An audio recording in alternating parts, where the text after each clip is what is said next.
¿Sabías que Gypsy Danger era nomás un extra en el guión original?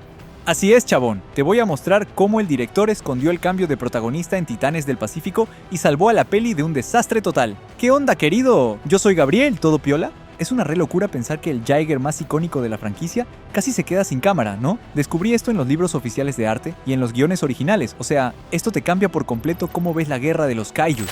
Así que dejémonos de dar vueltas y arranquemos con el video.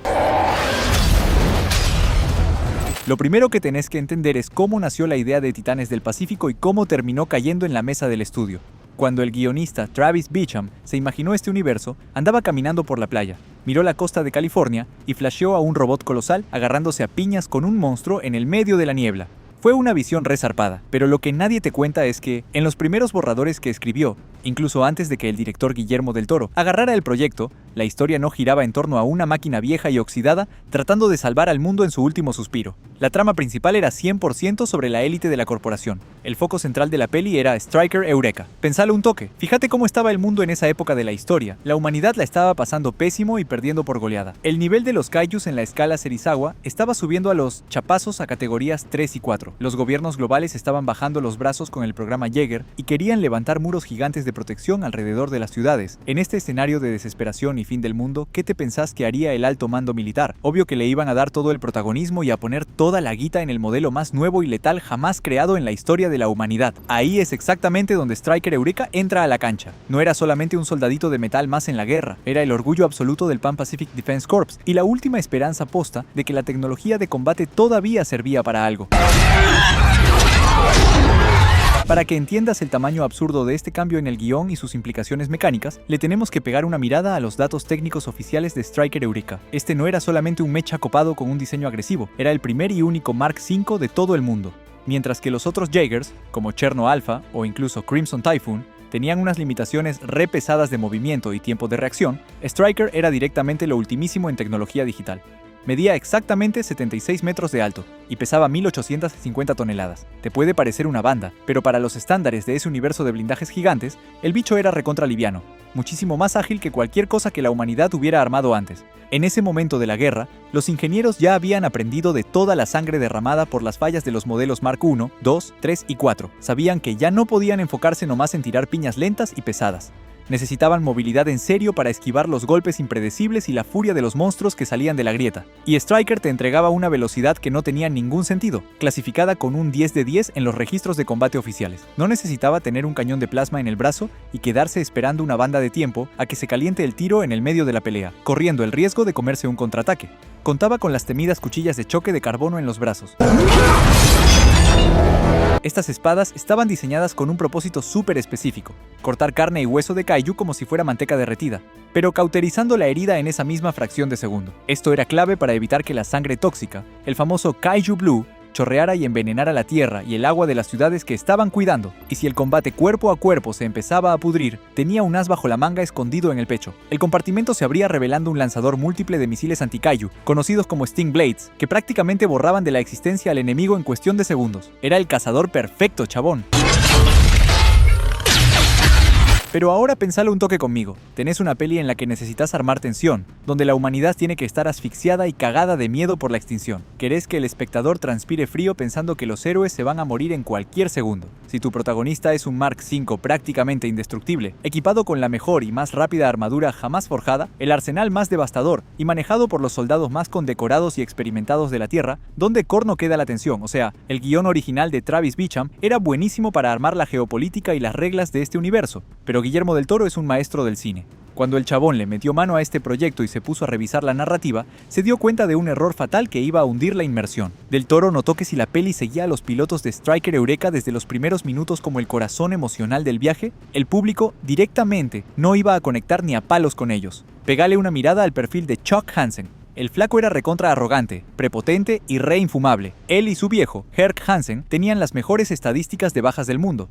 y se encargaban de refregárselo en la cara a todo el mundo en la base militar de Hong Kong. Un héroe que ya arranca en la cima de la cadena alimenticia, que no tiene defectos a la vista y que maneja la máquina de guerra más cara jamás armada, no te genera nada de empatía si estás sentado en la butaca del cine. No podés hinchar posta por alguien que ya tiene la victoria en el bolsillo desde los primeros minutos de pantalla. A nosotros nos gusta seguir el viaje del que la está pariendo. Y sabes muy bien que no te estoy verseando. Guillermo del Toro sabía en el fondo que necesitaba a alguien que viniera bien de abajo para bancar el peso emocional de la historia. Necesitaba a alguien o a algo que estuviera tan lastimado, tan hecho pelota y oxidado como la propia condición de la humanidad al borde del fin del mundo. Y es exactamente acá donde la cosa hace un clic genial y sacan a Gypsy Danger de las sombras para que se robe el escenario y el corazón del público. Del Toro reescribió el tratamiento de la historia. Es algo que ni siquiera comenta mucho en las entrevistas normales de estreno, pero si abrís la novelización oficial y los libros de arte conceptual, vas a ver lo mucho que cambió el concepto de protagonismo en la mesa de edición. Tomó la decisión consciente de degradar al todopoderoso Striker Eureka al papel de héroe secundario, el clásico arquetipo del rival rompebolas, y se fue hasta el garaje a buscar un modelo Mark III que ya estaba recontra obsoleto y tirado a la basura. Gypsy Danger es visual y conceptualmente todo lo contrario a Striker Eureka. Es excesivamente pesado, arrastrado, mide 79 metros y pesa 1980 toneladas. Tiene casi el tamaño de un edificio torcido cayéndose a pedazos. Es una máquina vieja de metal gastado, movida por un reactor nuclear viejísimo que ya tuvo bardos re graves de pérdida de radiación en el pasado. Está lleno de rayones y cicatrices de batallas que casi le hacen percha a la estructura en Alaska. Cuando Raleigh Beckett y Mako Mori se suben al ascensor y entran al con pod de Gypsy, no se están subiendo a un auto deportivo 0 kilómetro para salvar las papas, se están metiendo en una verdadera tumba gigante. Pensá en el impacto psicológico de toda esta movida. El hermano mayor de Raleigh se murió de forma horrible ahí adentro mientras compartían la misma mente. Ese robot no simboliza la gloria de la humanidad, tiene olor a tragedia y al fracaso del pasado. Y el director usa esto a favor de la narrativa visual de una forma que te deja pegado a la butaca. Cuando ves a Gypsy Danger asomando bajo la lluvia por primera vez, escuchás el ruido infernal de los engranajes, sentís el peso surrealista de cada paso que da haciendo pelota el asfalto, la lentitud agónica de los movimientos, el esfuerzo y la transpiración que dejan los dos pilotos juntos, solamente para poder levantar un simple brazo de hierro de cientos de toneladas y armar una piña. Es una máquina totalmente analógica tratando de sobrevivir a los ponchazos en un mundo que ya se había vuelto digital hacía rato. Y es justamente por culpa de esta vulnerabilidad constante, de esa chance gigante de que se le salgan las piezas en el medio de las piñas, que a vos te importa cada golpe que se come. Los capos del estudio intentaron plantarse al principio de este cambio creativo. Saltaron con el argumento de que querían vender a Striker Eureka en los pósters centrales y en las campañas fuertes de marketing. Y, a ver, se entiende la lógica financiera de los chabones. El diseño moderno de Striker era infinitamente más fácil de vender en las estanterías de las jugueterías que un robot con un formato más humanoide y pesado. Pero Del Toro se la bancó hasta el final. El chabón se puso la 10 acá, ¿eh? ¿Te acordás de esa secuencia zarpada del primer ataque doble en la bahía de Hong Kong? Bueno, es el ejemplo perfecto de mi teoría. Cuando los Kaijus Otachi y Leatherback emergen violentamente del océano y copan la zona, la primera reacción del mando es mandar a los mejores al agua. A Crimson Typhoon y a Cherno Alpha los hacen pelota demasiado rápido. Ahí entra Striker Eureka, el robot que supuestamente era perfecto. Avanza a los chapazos y domina la situación inicial, y vos pensás, este la arregla toda solo. Pero ¿qué pasa justo después? El Kaiju Leatherback tiene un órgano especializado en generar un pulso electromagnético en la espalda y te tira una onda expansiva gigantesca por toda la bahía. El sistema digital avanzado de Striker, que hasta ese segundo era su mayor ventaja táctica de combate, se transforma de golpe en su propio certificado de defunción. El robot directamente se queda frito, se apaga en el medio del mar. Es una ironía narrativa tremenda. El protagonista original armado por Travis Beacham, la máquina de matar monstruos más grosa del planeta Tierra, se queda ahí tirada flotando como una estatua inútil y carísima de metal en la oscuridad, mientras los kaijus salen rajando a devastar millones de vidas en la ciudad. ¿Y quién es el único del elenco que queda para arreglar el bardo? El renegado Mark III, una lata vieja totalmente analógica, movida a combustión nuclear de la vieja escuela, que está blindada contra cualquier interferencia de pulso electromagnético porque usa tecnología viejísima. Si Striker Eureka hubiera seguido siendo el protagonista absoluto hasta el final, esta escena emblemática de tensión no podría existir ni a palos de esta forma. El guión iba a tener que inventar alguna excusa recontraforzada, qué sé yo, tipo una actualización mágica de antivirus bajada en 5 segundos para que se vuelva a aprender y vuelva a la pelea de forma reconveniente. Pero como Gypsy es el foco desde el principio, el director nos pudo refregar en la cara que fue justamente la imperfección de esta máquina obsoleta la que salvó las papas de la aniquilación total. Si a vos también te recopa ir a buscar la info expandida y agarrar los cómics como la novela gráfica Tales from Year Zero y el libro Ascension, entendés a la perfección que la historia de la humanidad contra estos monstruos interdimensionales siempre estuvo basada en un montón de sangre y en intentos que salieron para el traste. Los primeros Jaegers que probaron en su momento, como el grandote Brawler Yukon, eran experimentos absurdamente peligrosos para el que estaba ahí adentro. La protección antirradiación fallaba a cada rato y les fritaba el cuerpo a los primeros pilotos valientes. Cuando la guerra llega a la línea temporal de Stryker Eureka, la corporación militar intentó limpiar esa imagen, volviendo el combate a algo limpio, televisado y casi corporativo. A Stryker y a sus pilotos los trataban como celebridades de talk show allá en Sydney, Australia, y hasta llegamos a ver un poco de eso en los flashbacks cortitos. Pero Titanes del Pacífico, en la esencia que armó el director, no es ni a palos una peli sobre corporaciones multimillonarias brillantes ganando la guerra a pura guita y tecnología intocable.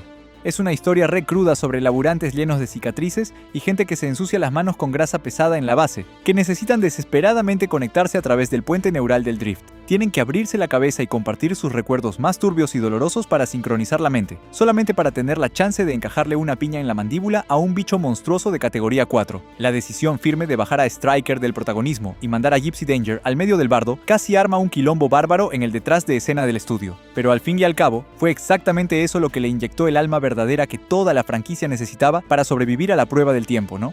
Y para cerrar el ciclo de la historia de Stryker Eureka de una forma recontra respetuosa, el director hizo algo en la recta final que me parece una verdadera obra maestra a nivel de guión de cine de acción, ya que el robot digital no iba a ser más la estrella principal que diera el golpe de gracia y se llevara toda la gloria al final, tenía que bancarse el peso del sacrificio más importante de la peli. Imagínate de nuevo la escena de la misión en el fondo del océano, allá cerca del abismo de la grieta. Todo el plan táctico de Pentecost dependía exclusivamente de que Stryker Eureka pudiera cargar la bomba termonuclear y tirarla allá al fondo. A nivel táctico, cerraba por todos lados. Era el bicho que nadaba más rápido y tenía las mejores defensas para romper el bloqueo alienígena y era la gran apuesta de la resistencia. Pero en el momento más caótico y picante, allá en el fondo del agua oscura, el robot perfecto falla. Después de comerse un daño colosal en el combate sorpresa y brutal contra Slattern, que es un kaiju inmenso de categoría 5 que da un re cagazo, el lanzador se traba. Stryker no puede soltar el artefacto en la grieta. Entonces, Pentecost y Chuck Hansen toman la decisión más jodida de sus vidas. Deciden detonar el equipo ahí nomás, manualmente, volándose por los aires en el proceso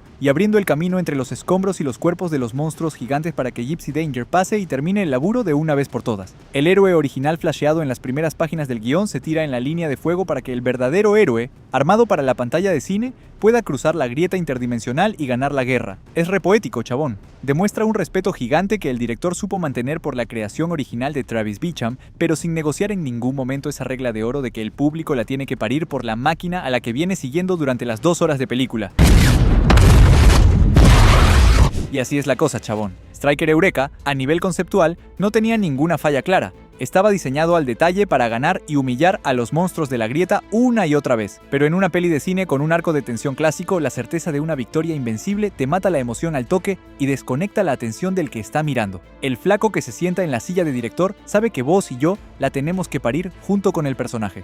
Pensá en cómo reaccionás cuando ese kaiju volador le arranca de cuajo un brazo entero a Gypsy Danger en el aire, arriba de la ciudad de Hong Kong congelada. No sentís nomás que una máquina perdió una pieza que se puede cambiar después. Literalmente sentís la desesperación de Raleigh y Meiko en la cabina, porque la peli se pasó la última hora entera mostrándote los traumas mentales que les costó a esas dos personas lograr poner a ese cacho gigante de metal en movimiento por primera vez en años. Y es hasta triste, pero re curioso notar que cuando Hollywood intentó revivir la marca y producir la secuela, con esa peli de Titanes del Pacífico, La Insurrección, los vagos claramente se olvidaron y tiraron a la basura esta lección fundamental de peso visual y empatía. Los Jaegers más nuevitos que vimos en la continuación agarraron por un camino estético muy, pero muy parecido a la esencia original descartada de Stryker Eureka en la primera peli. Esos robots nuevos eran limpitos, absurdamente rápidos, tiraban mortales para atrás, saltaban edificios como gimnastas y disparaban fusiles como si fueran juguetitos livianos de plástico. La franquicia perdió por completo ese peso colosal, esa sensación visceral hermosa de que una simple piña de acero tardaba una eternidad agónica en armarse y,